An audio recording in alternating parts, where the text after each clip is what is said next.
Hola a todos y bienvenidos de nuevo a Historias de Terror. Sé que muchos de ustedes utilizan estos episodios para quedarse dormidos, así que, antes de que se entreguen al sueño, me encantaría que dejaran un comentario diciéndome desde dónde están escuchando en el mundo. Además, no olviden darle me gusta y suscribirse si están disfrutando de los episodios. Gracias por estar aquí.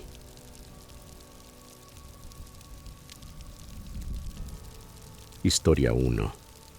Siempre me había atraído la idea de acampar solo, lejos del bullicio, las multitudes y el constante ajetreo de la vida urbana.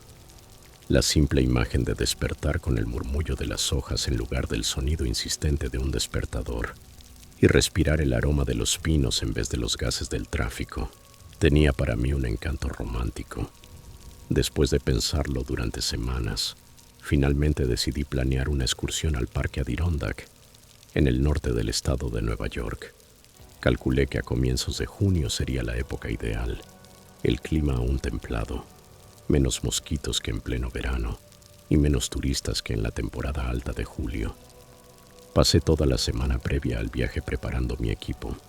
Visité una tienda de artículos para actividades al aire libre en Albany, donde vivía por entonces, y compré un nuevo saco de dormir resistente al frío nocturno.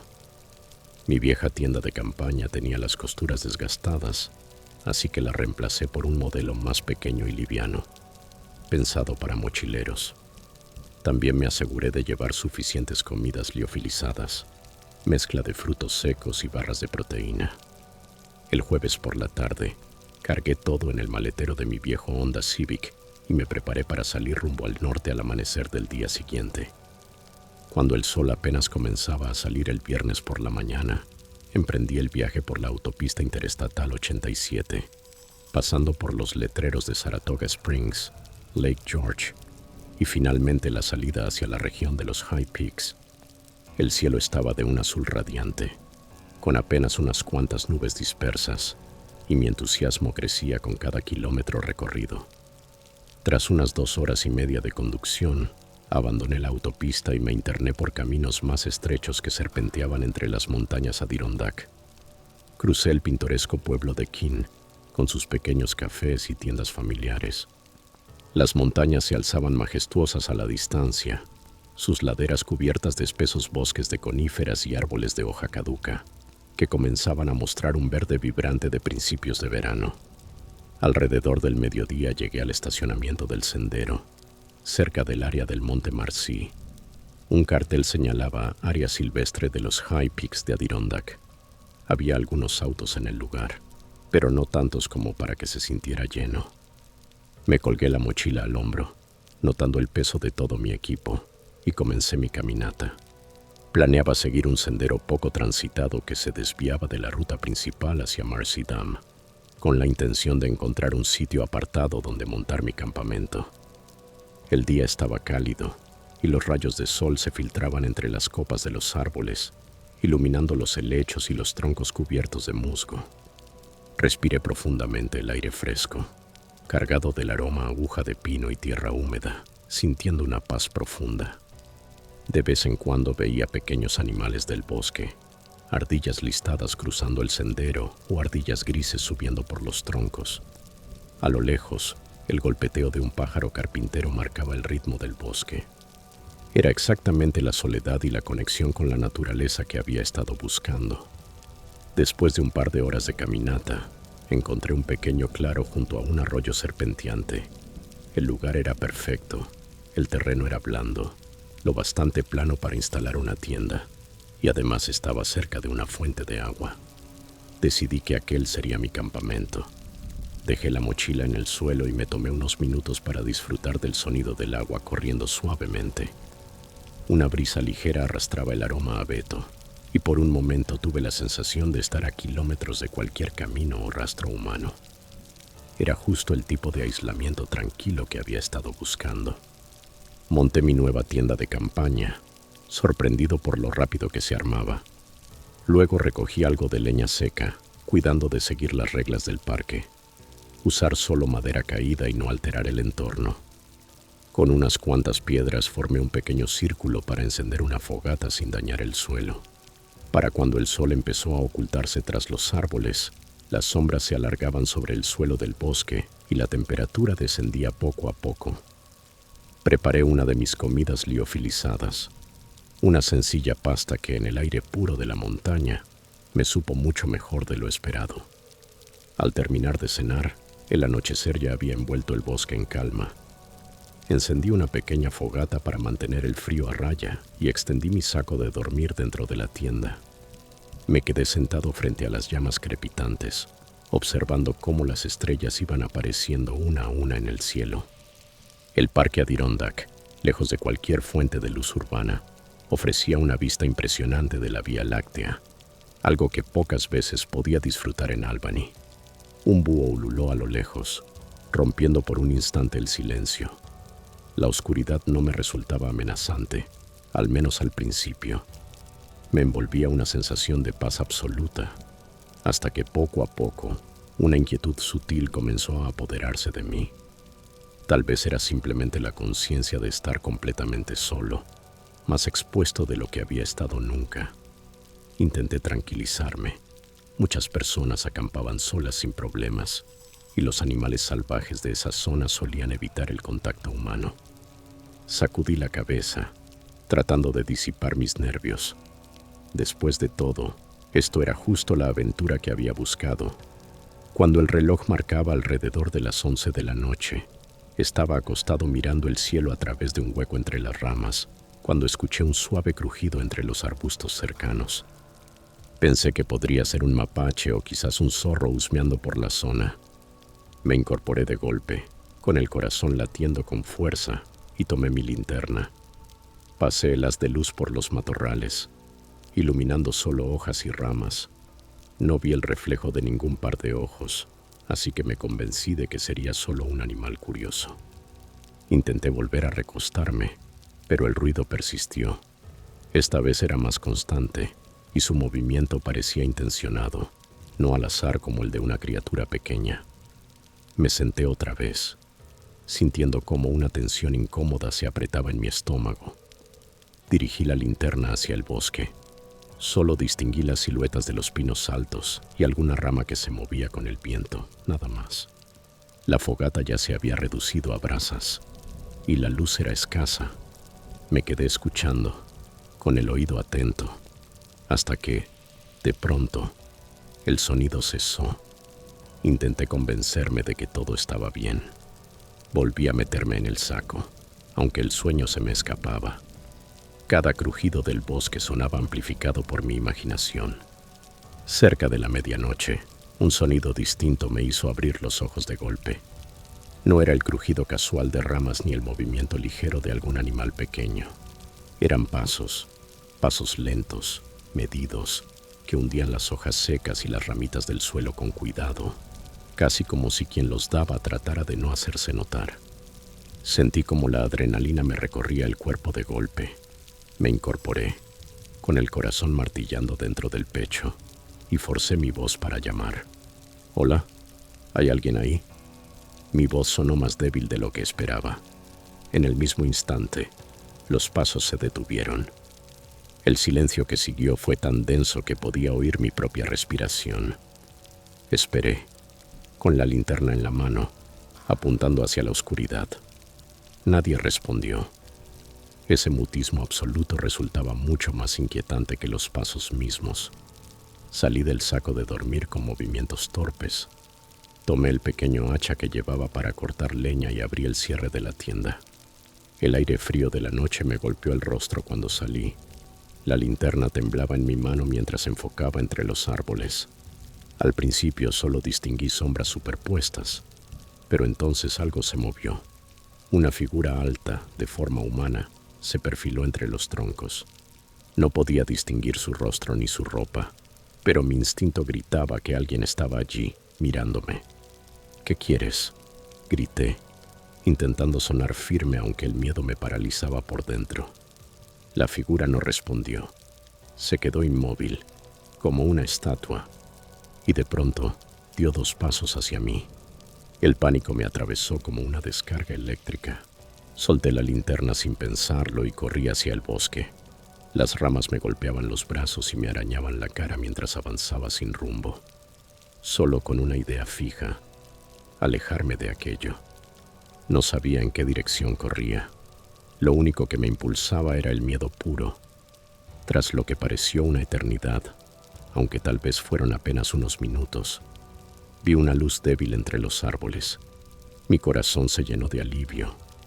Era una cabaña, con las ventanas encendidas. Corrí hacia ella tambaleándome, jadeando, y golpeé la puerta con desesperación. «Por favor, ayúdeme», grité con la voz quebrada. «Hay alguien allá afuera». La puerta se abrió y apareció un hombre mayor, de unos 70 años, vestido con camisa de franela y jeans gastados. Sus ojos se abrieron de sorpresa al ver mi estado, y sin hacer preguntas me hizo pasar de inmediato. «¿Qué demonios ocurre?», preguntó con tono rudo, aunque lleno de preocupación. «Había alguien siguiéndome», logré decir apoyándome contra la pared para recuperar el aliento. «Estaba acampando y lo vi allá afuera». El hombre apagó la luz interior y se asomó por la ventana, intentando mirar hacia la oscuridad. «No veo a nadie», murmuró, «pero será mejor cerrar la puerta».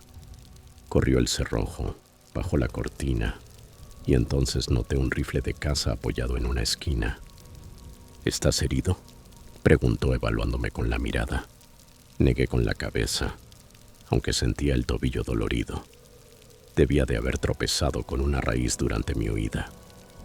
El hombre me dio un vaso de agua, que bebí con manos temblorosas, derramando un poco sobre el suelo.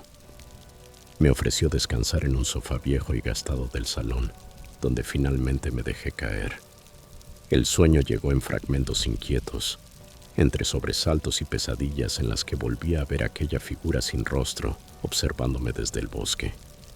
Cuando los primeros rayos del amanecer comenzaron a filtrarse por las ventanas de la cabaña, abrí los ojos. El hombre ya estaba despierto, sentado junto a una estufa apagada, tomando café en silencio. Su presencia, serena y firme, me dio una sensación de seguridad que no había sentido en toda la noche. «Te acompañaré de vuelta a tu campamento para recoger tus cosas», me dijo con voz grave. A pesar del cansancio y del miedo que aún me oprimía el pecho, supe que tenía razón. No podía dejar allí todo mi equipo. Acepté su ayuda, y juntos salimos al aire frío de la mañana. El bosque parecía otro lugar a la luz del día. El canto de los pájaros llenaba el aire, y una bruma suave se deslizaba entre los árboles. Sin embargo, cada crujido bajo nuestros pies me hacía estremecer. Caminamos en silencio durante unos 20 minutos hasta que llegamos al claro donde había acampado. Todo parecía igual. Mi tienda seguía en pie, el círculo de piedras intacto, la fogata apagada. Ni una sola huella nueva marcaba el suelo. «No hay señales de nadie más», comentó el hombre, observando el terreno con mirada experimentada. Asentí, aunque un escalofrío me recorrió la espalda. Era como si aquella figura nunca hubiera existido, como si mi terror de la noche anterior hubiese sido solo una pesadilla. Pero yo sabía que no lo había imaginado. Aún podía sentir, con absoluta claridad, la mirada fija que me había atravesado desde la oscuridad. Recogí mis pertenencias apresuradamente: el saco, la linterna caída, los utensilios dispersos. El hombre me esperó en silencio, sin hacer preguntas. Cuando terminé, me giré hacia él y le di las gracias. «No sé qué habría hecho si no hubiera visto su luz», le dije con sinceridad. Él asintió con un leve gesto. «Ten cuidado», respondió. «Este parque es enorme, y no todos los que te cruzas aquí son buena gente». Sus palabras se me quedaron grabadas. Emprendí el camino de regreso al estacionamiento con el corazón acelerado. Cada crujido de una rama o susurro del viento me hacía volver la cabeza, esperando ver algo o a alguien, pero no había nadie. Cuando por fin llegué a mi auto, me invadió una sensación de alivio abrumador. Arrojé la mochila al maletero, me senté al volante y cerré la puerta con fuerza, como si así pudiera sellar el miedo fuera. Encendí el motor y respiré hondo. Mientras me alejaba del parque me hice una promesa.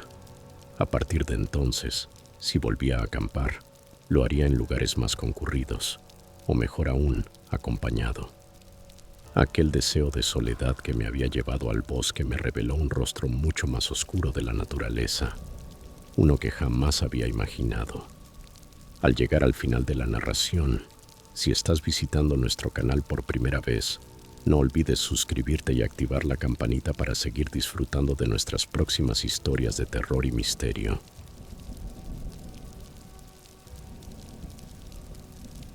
Historia 2. Mi nombre es Alex Moreno y trabajo en el turno nocturno de un pequeño y deteriorado hotel llamado The Moonlight Inn, situado en las afueras de Charleston, Carolina del Sur. Nuestro establecimiento se encuentra justo al costado de la carretera 17, a pocos minutos en auto del corazón bullicioso de la ciudad. Durante el día, el lugar no tiene nada de especial. Un letrero de neón descolorido que parpadea a medias, un estacionamiento modesto que rara vez se llena por completo y una fachada que lleva años pidiendo una remodelación. Pero cuando cae la noche, especialmente durante una tormenta costera, ese viejo edificio adquiere una presencia inquietante, casi siniestra. Esa noche había fichado mi entrada a las 10 en punto, como de costumbre. Afuera, el cielo se había cubierto de nubes pesadas y el pronóstico advertía lluvias torrenciales con truenos intermitentes. El personal del turno diurno no tardó en marcharse. Se notaba el alivio en sus rostros mientras se despedían y salían apresurados, con la esperanza de llegar a casa antes de que estallara lo peor del temporal. Después de revisar la lista de huéspedes, solo 3 habitaciones ocupadas esa noche, y echar un vistazo rápido al registro diario, me acomodé en el alto taburete detrás del mostrador de recepción, listo para enfrentar otra larga noche. Encendí los monitores de seguridad, mantuve el teléfono a la mano y me preparé mentalmente para la batalla de siempre, mantenerme despierto. Para las 11, la tormenta había alcanzado toda su fuerza. El viento golpeaba con furia los aleros y la lluvia azotaba las ventanas con tal intensidad que, por momentos, parecía que alguien estuviera llamando desde afuera. Desde mi puesto detrás del escritorio de madera rayada, veía cómo los relámpagos iluminaban los charcos del estacionamiento, reflejando destellos blancos en la superficie mojada del asfalto. Cada vez que un rayo cortaba el cielo, el edificio entero vibraba con un zumbido eléctrico, seguido del rugido profundo de un trueno. He aprendido que el turno nocturno es una mezcla extraña de rutina y tensión. El 90% del tiempo no pasa nada, pero el 10% restante puede sentirse como si el mundo entero se volviera otro. Aquella noche pertenecía a ese 10% impredecible, con el aire cargado de una energía eléctrica que hacía imposible ignorar cada sonido, cada pequeño movimiento. El reloj de pared, colgado sobre mí, marcaba los segundos con una insistencia casi insoportable. El helecho en maceta junto a la puerta se movía con cada ráfaga de aire que se colaba por los huecos del marco viejo. Fue cerca de la medianoche cuando escuché el portón principal sacudirse. Mi cuerpo se tensó de inmediato. La puerta se abrió lentamente, dejando entrar a un hombre empapado de pies a cabeza. El agua goteaba de su sombrero de ala ancha y del abrigo oscuro que llevaba puesto, formando un pequeño charco a sus pies. El fluorescente del vestíbulo titiló justo en ese momento, probablemente una fluctuación por la tormenta, lo que dificultó distinguirle bien el rostro. Aún así, alcancé a notar que tenía unos ojos intensos, casi penetrantes, fijos directamente en mí. «Buenas noches», dije, forzando una sonrisa profesional. «Bienvenido al Moonlight Inn. ¿En qué puedo ayudarlo esta noche?» «Necesito una habitación», respondió con voz ronca, grave, como si hubiese estado gritando o arrastrara una tos persistente. Dejó sobre el mostrador una cartera de cuero gastada. Sus palabras eran escasas, pero su manera de hablar tenía algo, una intensidad incómoda, algo que me hizo sentir un nudo de inquietud en el estómago. «Claro, veamos qué tenemos disponible», contesté. intentando mantener la calma. Abrí el sistema de reservas. Había varias habitaciones vacías, lo cual no era sorpresa considerando el mal tiempo y nuestra ubicación apartada. Podemos ofrecerle la habitación 13, en la planta baja, dije con una sonrisa fingida. Recién fue renovada. Mentía, por supuesto. La alfombra estaba gastada y el papel tapiz se desprendía en las esquinas, pero esperaba que no le importara demasiado. El hombre deslizó su licencia de conducir hacia mí antes de que se la pidiera. El gesto fue tan rígido y preciso que me resultó antinatural. Leí el nombre, Jack Harrison, con dirección en Columbia, a unas 2 horas al noroeste de Charleston. Nada extraño en sí, pero algo en él no encajaba. Tecleé su información en el sistema, sintiendo que mis manos temblaban ligeramente sobre el teclado. Muy bien, señor Harrison, dije al devolverle la tarjeta. Está en la habitación 13, bajando por el pasillo de la izquierda. El checkout es a las 11 de la mañana, pero si necesita algo durante la noche, puede llamarme o venir aquí mismo a la recepción. Él asintió con un breve movimiento. Gracias, murmuró con aquella misma voz áspera, y se alejó por el pasillo tenue. Las luces del corredor parpadearon, balanceándose con la corriente de aire que entraba por una ventana entreabierta al final del pasillo. En cuestión de segundos, el hombre desapareció de mi vista, pero el mal presentimiento permaneció, como una sombra persistente. Intenté concentrarme en mis tareas habituales, revisar las reservas del día siguiente, confirmar las llamadas de despertador para los 3 huéspedes restantes y repasar las notas del servicio de limpieza. Pero mi mente seguía regresando una y otra vez a ese nombre, Jack Harrison. Sonaba demasiado familiar, como si lo hubiera escuchado antes, pero no lograba recordar dónde. La sensación de incomodidad se transformó poco a poco en una inquietud insistente, un presentimiento difícil de ignorar. Decidí hacer algo que normalmente no haría durante el turno, buscar su nombre en Internet. Tal vez lo había visto en algún artículo local o en un blog de crímenes reales. Después de todo, suelo leer muchos de esos. Mientras afuera la lluvia golpeaba el techo con fuerza y los truenos retumbaban a lo lejos, abrí el navegador y escribí Jack Harrison, Columbia, South Carolina. Los resultados aparecieron más rápido de lo esperado, y lo que vi me dejó helado. Un titular, fechado 3 años atrás, del periódico The State de Columbia, decía: Jack Harrison sigue prófugo. Sentí como el corazón se me aceleraba. El artículo describía a un hombre buscado por delitos violentos, entre ellos robo a mano armada y agresión con lesiones graves. Según la nota, había desaparecido tras una serie de incidentes en el centro del estado, evadiendo todos los intentos de captura. Debajo del texto había una fotografía, un rostro con ojos intensos, una mandíbula fuerte y una pequeña cicatriz en la mejilla izquierda.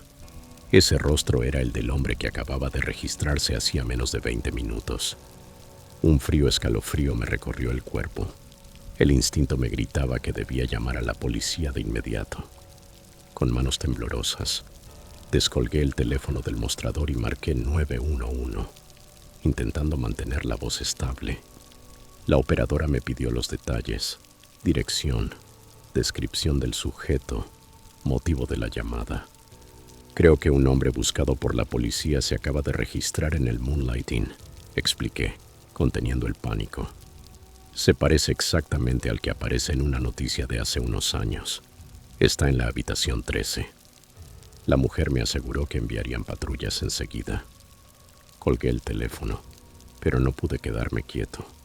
Mis ojos fueron directos al monitor de seguridad frente a mí. El sistema mostraba las imágenes de 4 cámaras: la recepción, la salida trasera, el estacionamiento y el pasillo del primer piso. La cámara del pasillo mostraba la puerta cerrada de la habitación 13. Ningún movimiento, solo el parpadeo constante de la luz vieja y el reflejo ocasional de la lluvia golpeando la ventana del fondo. El tiempo se volvió espeso, como si cada segundo se alargara. El tic-tac del reloj resonaba como un martillo en la pared, y entonces a través del vendaval y la lluvia. Vi los destellos azules y rojos reflejarse en los charcos del estacionamiento. La policía había llegado. 2 agentes con impermeables oscuros y linternas entraron a la recepción en medio de un torbellino de viento y agua. ¿Dónde está?, preguntó el más alto con voz firme. En la habitación 13, respondí, señalando el pasillo de la izquierda. Se registró hace unos 15 minutos, bajo el nombre de Jack Harrison. Los policías intercambiaron una mirada breve. «Quédese aquí», ordenó el más alto. Avanzaron juntos por el pasillo, lado a lado, moviéndose con precisión. El oficial más bajo golpeó la puerta. «Señor Harrison, aquí la policía de Charleston. Abra la puerta, por favor». Silencio. El más alto golpeó de nuevo, más fuerte esta vez. «Jack Harrison, abra ahora mismo». Nada, ni un sonido. El más bajo me hizo una seña con la mano para que me acercara. Mi corazón palpitaba tan rápido que podía oírlo en los oídos. «¿Tiene una llave maestra?», preguntó. Asentí con un nudo en el estómago. Saqué la tarjeta de repuesto del bolsillo y se la entregué. El agente la deslizó por la cerradura. La luz verde parpadeó y la puerta se abrió con un clic. Uno de ellos apuntó la linterna al interior. La habitación estaba vacía. El haz de la linterna recorrió cada rincón de la habitación, pero no había rastro de nadie. Ni ropa sobre la silla, ni maleta junto a la cama, ni artículos personales en el baño. El edredón estaba perfectamente extendido, sin una sola arruga, como si nadie lo hubiera tocado. Solo algo llamaba la atención. La ventana del fondo estaba abierta de par en par, y las cortinas azotaban con violencia bajo la lluvia, dejando entrar el viento frío y un rocío que había empapado la alfombra. Los agentes se miraron entre sí y entraron de inmediato. Revisaron el baño, el armario, incluso debajo de la cama. Nada. Jack Harrison había desaparecido. Yo me quedé en el umbral, con la respiración agitada. No lo entiendo», balbuceé. Fue directo del vestíbulo a su habitación. No lo vi salir. Uno de los policías apoyó las manos en la cintura y observó la ventana. «Pudo haber escapado por aquí», dijo con tono serio. «Si se dirigió hacia los bosques detrás del hotel, la tormenta habrá borrado cualquier rastro». El agente más alto asintió. «Haremos una inspección perimetral, pero con esta lluvia será difícil encontrar huellas o pistas. No se culpe, señor. Ese hombre sabe bien lo que hace». Ambos salieron al aguacero con las linternas encendidas, perdiéndose entre las sombras. Yo permanecí allí, de pie, mirando la ventana abierta y el charco que se extendía lentamente por la alfombra. Mi mente giraba sin cesar. ¿Por qué había hecho el registro si pensaba huir de inmediato? ¿Había sospechado que lo reconocería? ¿O había planeado todo desde el principio como una distracción? El tiempo se estiró en silencio hasta que los oficiales regresaron, empapados y con los rostros tensos. «Nada», dijo uno negando con la cabeza. «Ni señales en el bosque, ni pisadas, ni rastros en la carretera. Es como si se hubiera esfumado». Me entregaron una tarjeta. «Si vuelve a verlo, o si nota cualquier cosa extraña, llámenos de inmediato», ordenó el más alto. Asentí, todavía con el pulso desbocado, y los acompañé hasta la recepción. Minutos después, las luces de la patrulla se desvanecieron entre la lluvia. El Moonlight Inn quedó en un silencio opresivo. El viento seguía azotando los ventanales, pero dentro del edificio todo parecía inmóvil, demasiado inmóvil. Cada pasillo parecía más oscuro, cada luz más tenue. El eco de mis pasos se mezclaba con el tic-tac del reloj, recordándome que aún quedaban horas de oscuridad antes del amanecer. Cuando finalmente la lluvia se transformó en una llovizna suave y el cielo empezó a aclararse, llegó el empleado del turno matutino. Le conté todo: la tormenta, el extraño huésped, la llamada a la policía, la desaparición. Revisamos las grabaciones de seguridad. Solo se veía a Jack Harrison caminando por el pasillo hacia su habitación. Nunca regresaba. Las cámaras exteriores estaban tan cubiertas de agua que era imposible distinguir nada, solo láminas de lluvia y luces distorsionadas. Hasta el día de hoy, no tengo idea de qué ocurrió realmente esa noche. A veces pienso que tal vez me observaba desde el primer momento, evaluando mis gestos, midiendo si sospecharía de él. Quizá ya tenía planeado escapar por la ventana desde antes de siquiera cruzar la puerta del hotel. Lo único que sé es que jamás olvidaré aquella noche tormentosa en el Moonlighting, justo al borde de la carretera 17. Ver su nombre en aquel viejo artículo y comprender quién era realmente. Eso es algo que deja un frío difícil de arrancar de los huesos.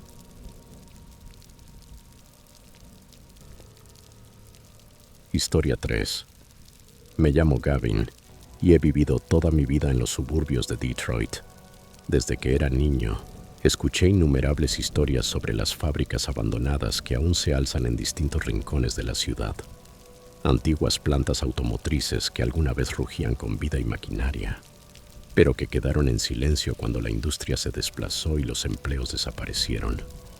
Algunos decían que esos lugares estaban embrujados. Otros aseguraban que allí se escondían laboratorios secretos del pasado, clausurados y olvidados por el gobierno. Mis 3 mejores amigos, Tristan, Bobby y Sarah, y yo nunca creímos realmente en fantasmas ni en lo sobrenatural, pero siempre sentimos curiosidad por los restos del pasado industrial de nuestra ciudad. Era un domingo frío de finales de octubre, justo cuando los arces ya lucían tonos intensos de rojo y naranja. Los 4 estábamos en casa de Bobby, rodeados de cajas vacías de pizza, cuando Tristan lanzó una idea que nos cambiaría la noche. Deberíamos ir a explorar la antigua planta de ensamblaje Riverdale, dijo, limpiándose la grasa de la cara con una servilleta. Escuché que es fácil entrar si se rodea por la parte trasera. Bobby y Sarah se miraron, y yo sentí una mezcla de emoción y nerviosismo recorrerme el cuerpo. Todos conocíamos Riverdale Assembly.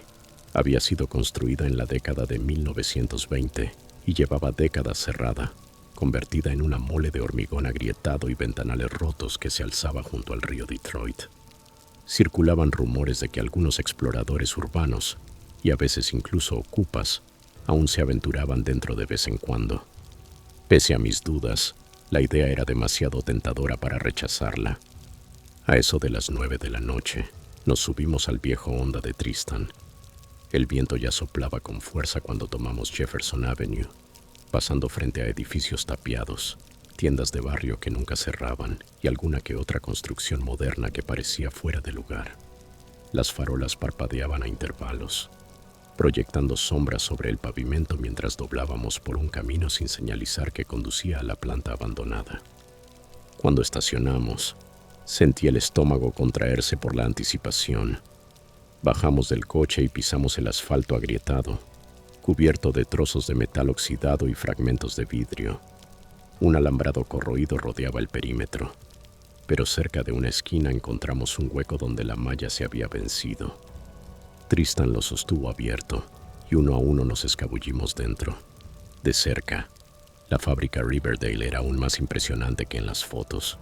5 pisos de cemento resquebrajado y ventanas rotas se alzaban sobre nosotros, silenciosos y amenazantes. Apenas se distinguía el viejo letrero metálico, una R oxidada gigantesca, que alguna vez dio la bienvenida a los trabajadores. El viento soplaba entre las entradas abiertas, emitiendo un silbido que resonaba en los pasillos vacíos. Me subí la capucha y encendí mi linterna, siguiendo a los demás hacia una puerta lateral, cuyo acero estaba tan corroído que se mantenía entreabierto. Apenas crucé el umbral, sentí como la temperatura descendía. El aire era espeso y el polvo flotaba en los haces de luz de nuestras linternas. Cada paso hacía crujir los restos del suelo y se repetía en ecos largos que se perdían en la oscuridad. Tristan, el más intrépido del grupo, tomó la delantera. Su linterna iluminó lo que alguna vez fue el piso principal de producción. Cintas transportadoras oxidadas, estructuras metálicas deformadas, columnas gigantes que se alzaban hasta el techo invisible. El lugar olía a moho, óxido y aire rancio, y las esquinas estaban cubiertas por sombras densas. Dicen que todavía viene gente a buscar chatarra aquí, murmuró Bobby, con la voz baja. Pero no sé si sea verdad. Sara, normalmente la más tranquila, no dejaba de mirar hacia atrás. Sea verdad o no, susurró. No me gustaría toparme con nadie. Si hay alguien aquí dentro, mejor no molestarlo. Seguimos avanzando, internándonos más en el edificio. Los pasillos estaban flanqueados por taquillas rotas, cables colgando del techo y lo que parecía un antiguo comedor de empleados con la puerta arrancada de las bisagras. Las paredes estaban cubiertas de grafitis, la mayoría ilegibles, salvo uno en particular que nos hizo detenernos. Manténganse fuera o sufrirán las consecuencias. Las letras estaban pintadas en rojo chillón y ocupaban casi toda la pared. Mi pulso se aceleró y por un instante pensé en dar media vuelta. Pero Tristan me dio un leve empujón y dijo con una sonrisa nerviosa: «Vamos, quiero ver el segundo piso». Dicen que ahí estaban las oficinas administrativas. Subimos por una escalera metálica ancha, cuyos barandales oxidados se movían bajo nuestras manos. Cada paso resonaba con un eco largo que parecía multiplicarse entre las paredes vacías. Nuestras linternas temblaban, reflejando destellos sobre la pintura descascarada y las manchas de humedad. Al llegar al descanso del segundo piso, una ráfaga de viento se coló por una ventana rota, haciendo golpear una puerta suelta en algún punto detrás de nosotros. El sonido reverberó por todo el nivel, tan fuerte que nos detuvimos por instinto. Los pasillos de arriba estaban flanqueados por una serie de oficinas sin puertas, alineadas una junto a otra.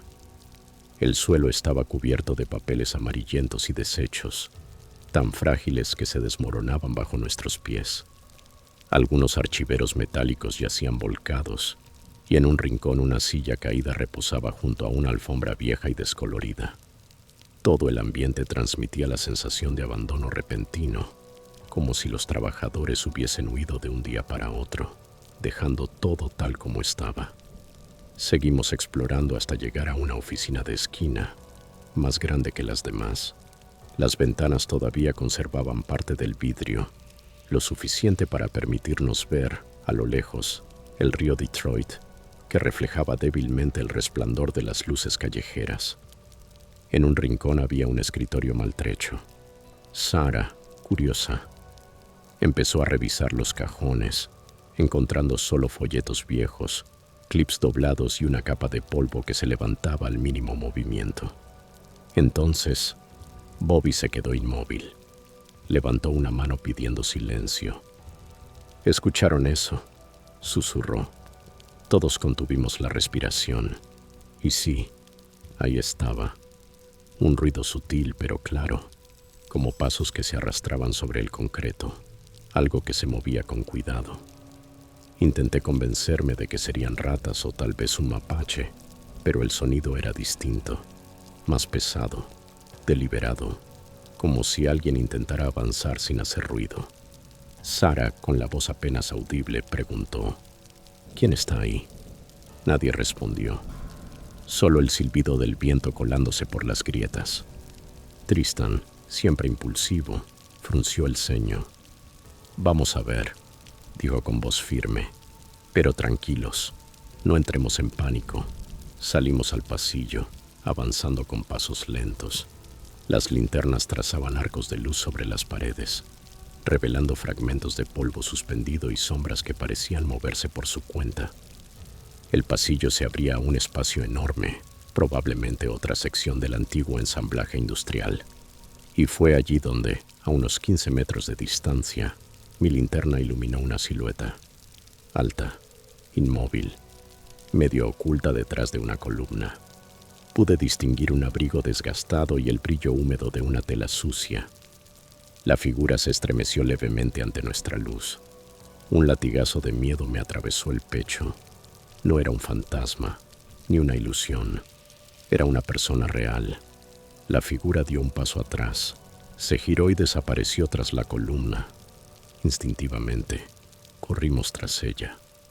«Oye, no queremos problemas, solo estamos explorando», gritó Tristan. Pero cuando rodeamos el pilar, Ya no había nadie, solo las sombras, las estructuras oxidadas y el eco de nuestros propios movimientos.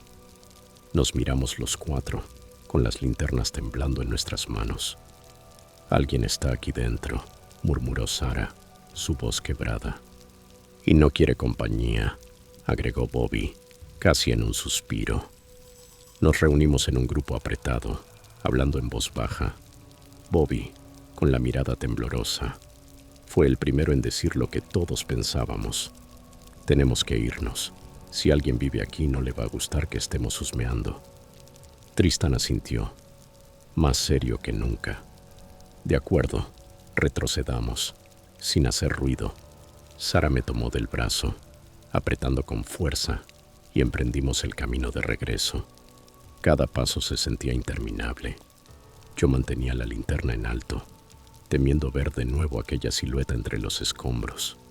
Mi mente imaginaba todos los escenarios posibles: un chatarrero armado, un ocupa desesperado, o tal vez alguien ocultando algo más oscuro dentro de esa fábrica olvidada. De vez en cuando, escuchábamos crujidos detrás de nosotros. Tristan se giraba, alumbrando el pasillo. Nada, solo la oscuridad y el viento colándose como un suspiro helado. Finalmente, encontramos la salida lateral por la que habíamos entrado. Apenas sentí el aire frío de la noche en la cara. Una oleada de alivio me recorrió el cuerpo. Prefería 1000 veces el viento gélido del exterior que aquella quietud sofocante del interior. Nos deslizamos otra vez por el hueco de la cerca y corrimos hacia el coche. Nuestros corazones latían con fuerza, pero ninguno hablaba. Ya dentro del auto, Sara fue la primera en romper el silencio. «No sé quién era esa persona, pero agradezco que no intentara acercarse». Su voz temblaba. Bobby asintió mientras giraba la llave en el contacto. «No debimos entrar. Es propiedad privada y no sabemos quién vive ahí». Tristan, que normalmente bromeaba incluso en los peores momentos, mantenía la mirada fija en la ventana. «Tal vez no vimos nada sobrenatural», dijo finalmente, «pero igual fue perturbador». Lo miré y asentí.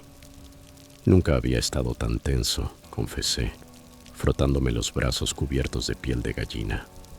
El coche avanzó lentamente por el camino. Antes de doblar, las luces delanteras iluminaron por última vez la fachada del edificio. La fábrica se alzaba enorme, como una fortaleza de óxido y cristal roto, con el viento aullando entre sus aberturas vacías. Me pregunté si aquella figura seguía observándonos desde alguna sombra del interior, aliviada porque nos marchábamos o irritada por nuestra intromisión. Esa noche, ya en mi casa, no pude dormir. Las imágenes volvían una y otra vez. El polvo, los ecos, el brillo de aquella silueta humana en la oscuridad. Parte de mí se sentía culpable, pensando que quizás invadimos el refugio de alguien, su único lugar de descanso. Y otra parte no podía dejar de temblar ante la idea de haber estado tan cerca de lo desconocido.